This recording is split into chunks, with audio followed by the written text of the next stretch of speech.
Kami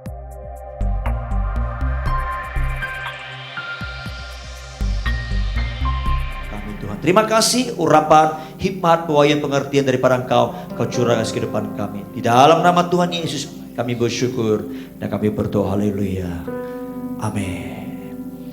Ya, shalom Bapak Ibu dan sekalian. Saya mau ngajak kita buka kembali 2 Timotius pasal yang keempat, saudara.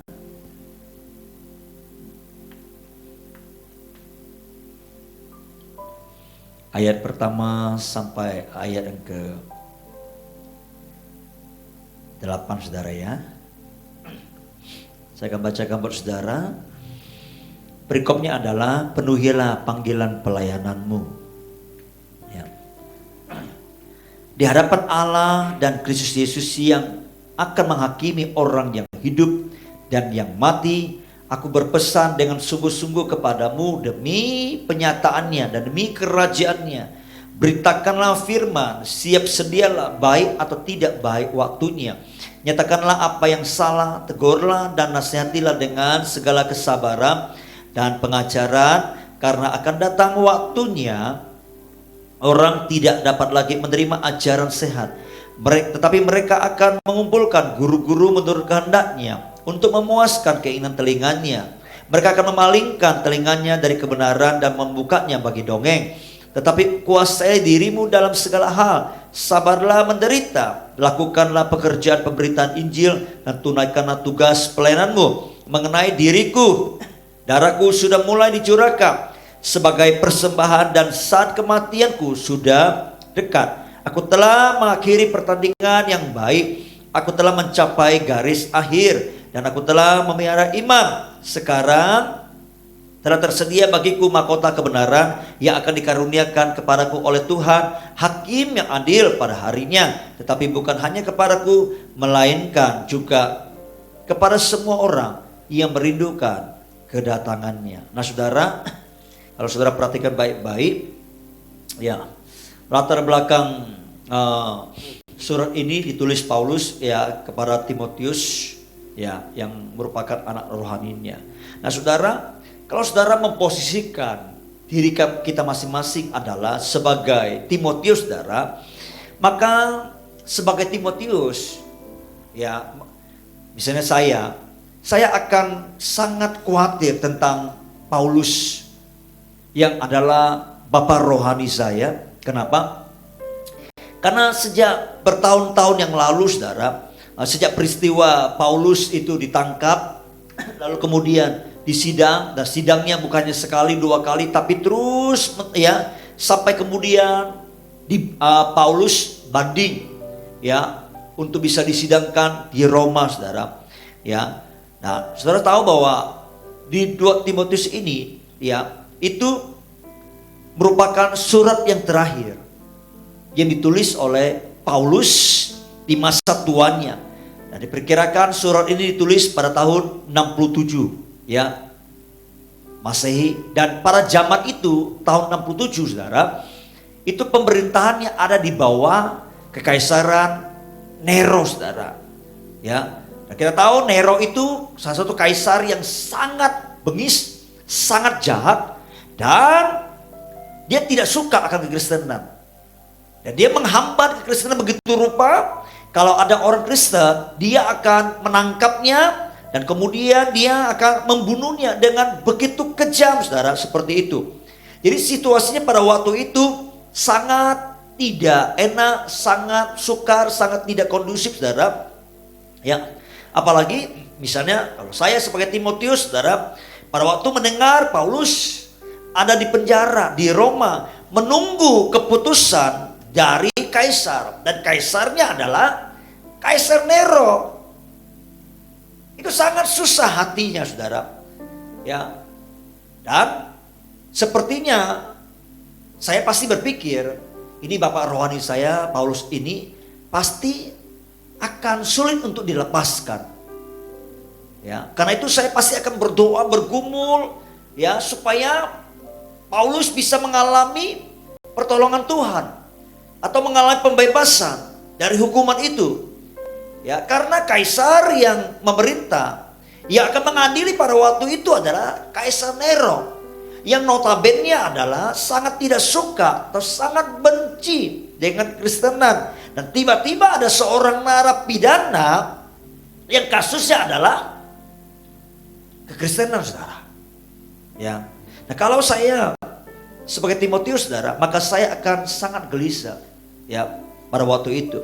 Nah, saya pasti akan berdoa untuk Paulus supaya Paulus bisa mengalami pertolongan Tuhan, saudara. Nah, tahun 67 ini Timotius menerima surat itu. Ya. Dan di dalam surat itu ada beberapa nasihat, saudara. Ya.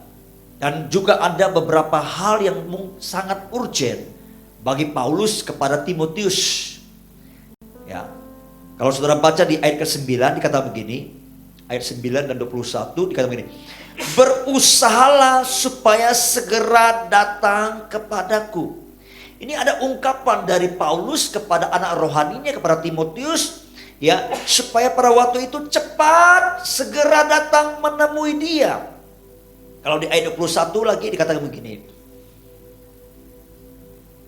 Berusahalah kemari sebelum musim dingin, saudara. Paulus berpesan kepada Timotius, segera datang nak. Tapi sejarah mencatat, saudara, ya, tahun 67 surat ini ditulis, ya. Tapi tahun 67 juga Paulus itu meninggal dunia, saudara. Jadi saya bisa membayangkan kalau saya sebagai Timotius, apakah Timotius masih bisa menemui Paulus pada waktu itu, atau sudah terlambat menemui Paulus? Alkitab memang tidak mencatatnya, saudara. Kalau seandainya ada kesempatan untuk bertemu dengan Paulus, karena dikatakan kamu itu harus segera datang, secepat berusaha untuk bertemu, ya, sebelum musim dingin. Mungkin Paulus sempat bertemu dengan Timotius, saudara. Ya, tapi sejarah mencatat, saudara, pemerintahan Nero pada waktu itu menjatuhkan hukuman mati kepada Paulus. Ya, jadi kemungkinan ketika surat ini sudah ditulis dan sudah dikirim dan kemudian diterima oleh Timotius, saudara, ya, mungkin Paulus sudah sangat mendekati dengan keputusan hukuman matinya, saudara, oleh Kaisar Nero, saudara. Jadi kisah ini, ya, memberikan sebuah latar belakang kepada kita yang membacanya sekarang, saudara. Kalau saya sebagai Timotius pada waktu itu menerima surat ini yang ditulis oleh Paulus, saudara, maka surat seperti ini saya akan simpan, saya akan pegang, ya, sepanjang hidup saya. Saya akan jaga surat ini, ya, dengan baik, saudara, seperti itu, ya, karena ini surat yang terakhir atau pesan yang terakhir yang ditulis oleh seorang bapak rohani, ya, yang namanya Paulus, yang sudah mengajarkan Timotius, yang sudah mendidik Timotius dalam kebenaran, yang sudah mengajarkan Timotius bagaimana mengenal Tuhan, bagaimana melayani, bagaimana berjuang mengasihi Tuhan, bagaimana melatih Timotius untuk hidup di dalam kebenaran Tuhan, saudara. Dan di dalam surat Timotius kepada Timotius, saudara, ya, itu ada banyak kata-kata yang sangat membangun, ada dorongan yang terus menerus, ya, dari seorang Paulus kepada anak rohaninya Timotius, saudara. Jadi saya bisa membayangkan kalau saya pada waktu itu adalah Timotius, saya akan memegang surat ini, saudara. Nah, kalau saya melayani dan kalau saya nanti menderita, saya akan membaca ulang lagi surat ini, saudara. Kalau di masa-masa sulit di zaman Kaisar Nero, saudara, yang pada waktu itu, misalnya saya sebagai Timotius yang lagi juga akan menghadapi penderitaan, lagi dikejar-kejar, ya saya sedang bersama dengan segala orang kudus, mungkin akan ditangkap seperti itu, dianiaya, maka saya akan terus mengingat, membaca, dan menghidupi surat ini, saudara. Sebab dari 2 Timotius ini, saudara, ya ada kata-kata yang diulang-ulang ya oleh Paulus kepada Timotius. Ya, misalnya kata menderita, itu ada 7 kali ditulis oleh Paulus, diingatkan, dipesankan oleh Paulus kepada Timotius, saudara. Ya, nah, ini dorongan ini, encourage ini, bahwa kamu itu akan nanti menderita. Karena itu Paulus berkata, ikutlah menderita sebagai prajurit Kristus. Ikutlah menderita. Kalau engkau beribadah, engkau akan menderita.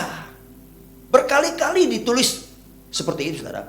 Paulus berkata, kalau saudara dan saya, ya, sebagai Timotius, beribadah kepada Kristus Yesus, maka kita akan menderita. Tapi Paulus berkata, sekalipun kamu menderita, kamu harus tetap melayani.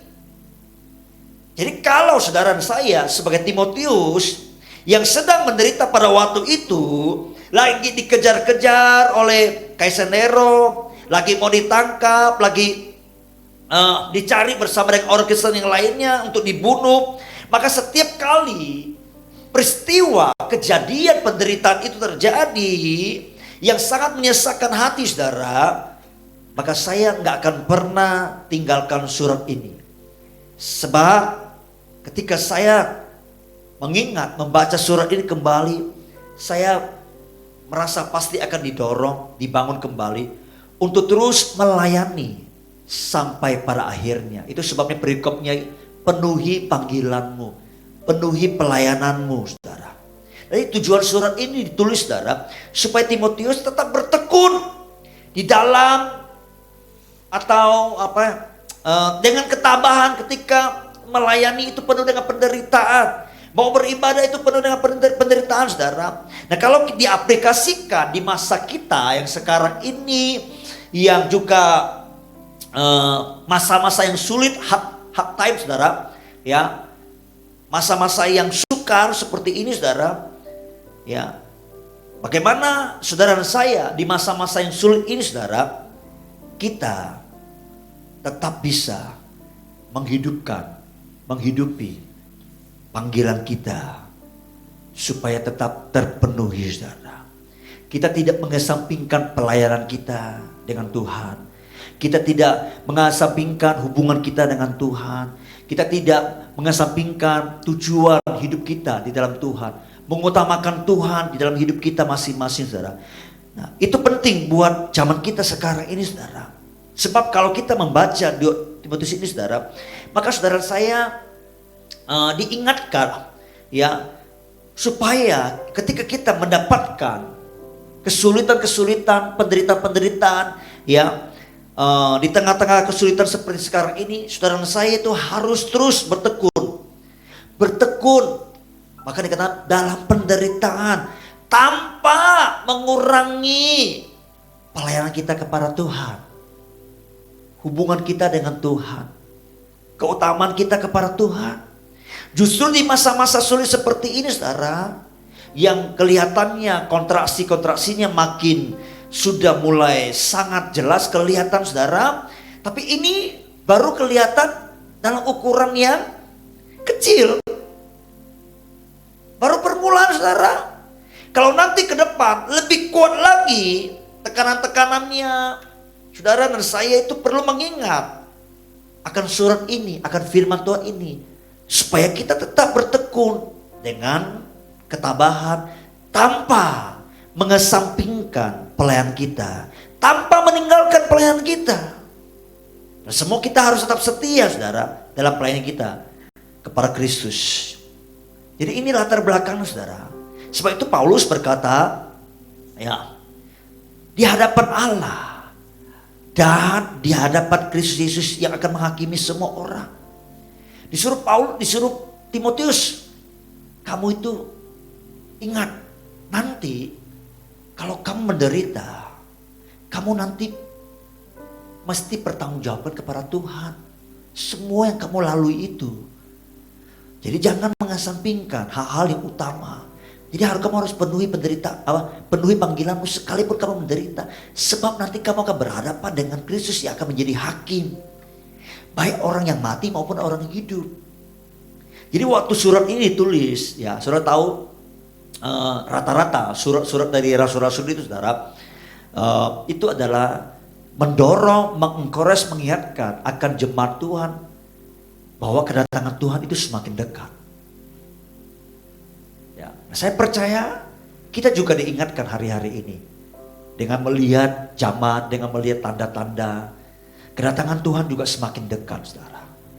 Tapi waktu semakin dekat ini, maka akan muncul juga seperti yang Paulus katakan kepada Timotius, akan datang masa-masa yang sulit, akan ada banyak penderitaan. Coba kalau saudara baca di 2 Timotius pasal ketiga, saudara.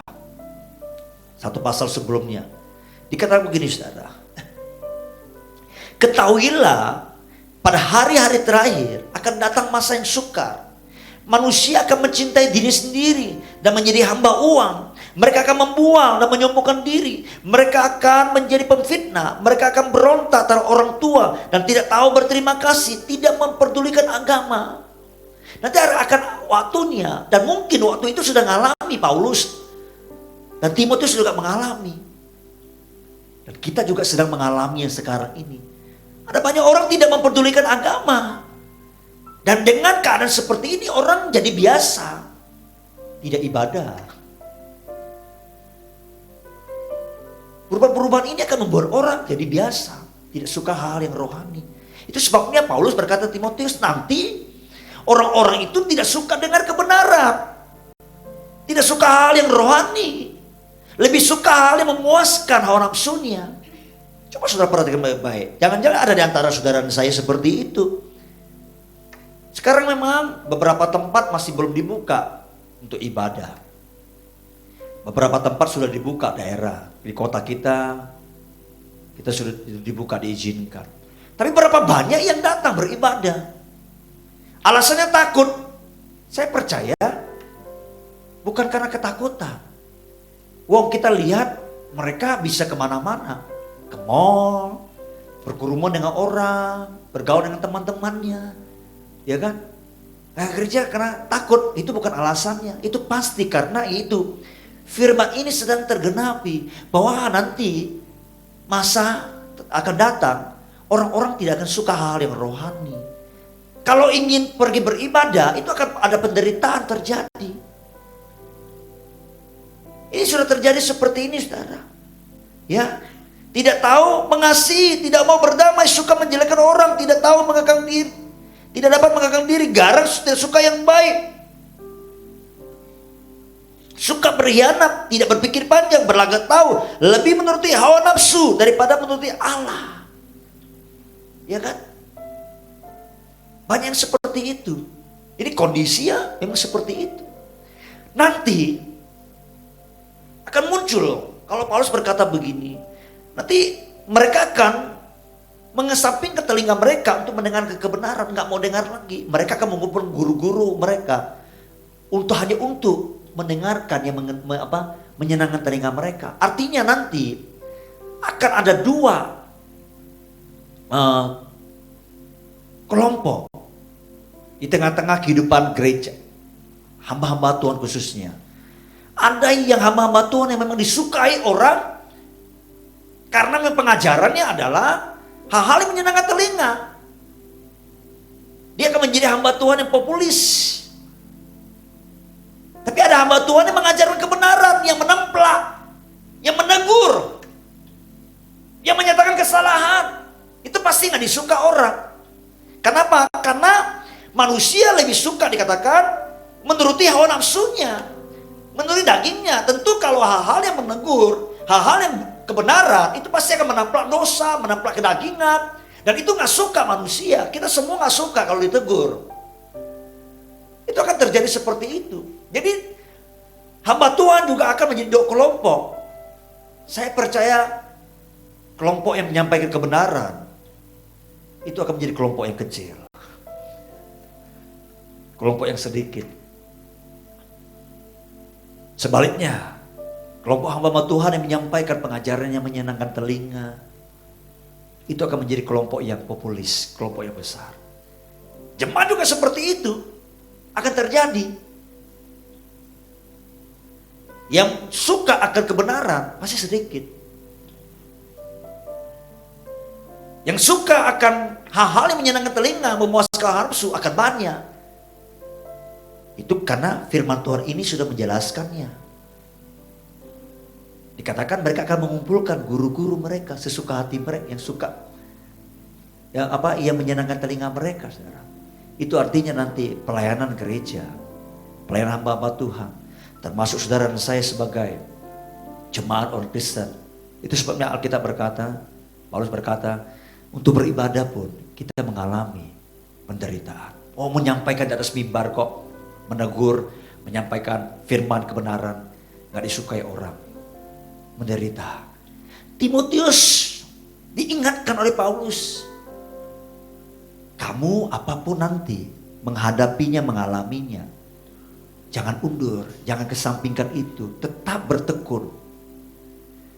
Sekalipun harus menderita, penuhi panggilanmu, penuhi pelayananmu. Berapa banyak di antara kita yang sudah mulai undur, tidak lagi penuhi panggilan kita, pelayanan kita. Ingat, yang melayani itu tidak hanya di atas mimbar, tapi semua kita orang Kristen adalah, kita ini hambanya Kristus. Kita harus melayani Kristus. Beribadah juga kita melayani Kristus.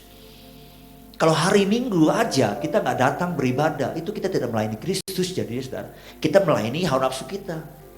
Kita diperbudak oleh hal-hal yang dari dunia ini. Nah, ini sudah terjadi, saudara. Ya, nah, saya berharap kita bisa memahami akan hal ini, saudara. Itu sebabnya Paulus berkata, kuasai dirimu Timotius dalam segala hal. Sabarlah menderita. Tapi di tengah-tengah penderitaanmu, kamu jangan kesampingkan fokus utamamu itu dalam melayani Kristus.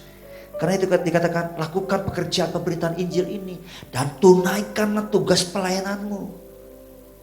Paulus memberikan sebuah teladan. Lihat aku mengenai diriku ini, darahku ini sudah mulai curahkan. Ya, dan saat kematianku ini sudah dekat. Dikatakan, lihat aku sudah mengakhiri pertandinganku dengan baik. Aku telah mencapai garis akhir dan aku telah membela iman. Dan bagiku ini ada mahkota. Dan Paulus dan Timotius, kalau engkau ikuti diriku, teladanku, maka juga ada mahkota bagi hidupmu. Nanti ketika kamu berdiri di hadapan Allah, di hadapan Kristus yang akan menghakimi semua orang, baik orang hidup maupun orang mati. Jadi saudara, 2 Timotius ini mengingatkan saudara dan saya, ayo kita jangan undur. Kita jangan menarik diri. Kita harus setia tetap melayani Tuhan. Ya. Jangan gara-gara situasi yang ada atau karena hati kita tidak enak, kita undur. Alangkah sayangnya kita tidak bisa memenuhi panggilan kita. Saya sudah pernah mengajarkan tentang finishing well. Semakin kita bertambah umur, mestinya kita semakin menyala-nyala melayani Tuhan. Sama seperti seorang atlet ketika dia berlari dalam perlombaan. Ketika dia melihat garis akhirnya sudah hampir tiba, dia bukan memperlambat langkahnya, dia justru makin gesit berlari, saudara. Sekalipun capek, sekalipun mungkin sepertinya tenaganya sudah mau habis, tapi dia terus, asalkan dia bisa mencapai garis akhir, dia bisa memenuhi panggilannya. Ini yang mesti menjadi fokus saudara dan saya. Saya berharap dari latar belakang kisah ini, surat ini ditulis, itu bisa mengencourage saudara dan saya untuk terus berjuang dengan Tuhan. Amin. Untuk hal-hal yang sangat sepele, bangun lebih awal, bangun pagi, kita bersatu dengan Tuhan, bangun mesbah dengan Tuhan. Saya pikir itu bukan penderitaan lah, ya kan? Bukan sebuah penderitaan. Karena kita sedang melatih diri kita. Ayo, saya dorong, saya encourage Bapak Ibu Saudara di rumah, terus berjuang di dalam Tuhan. Amin.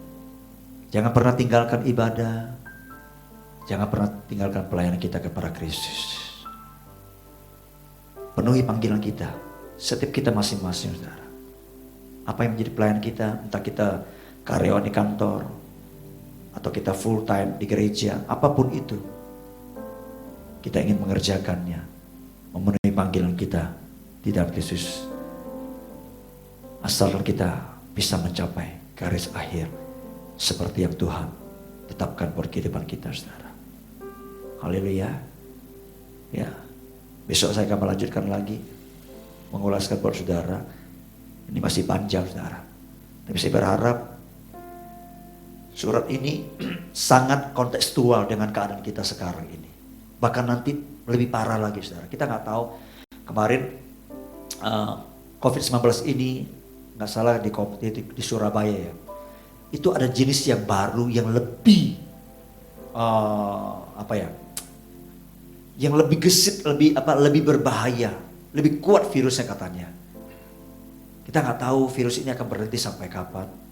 Vaksinnya memang sedang diteliti dan katanya di akhir tahun ini pemerintahan bangsa kita akan memesan 20-30 juta ya untuk disebarkan mengobati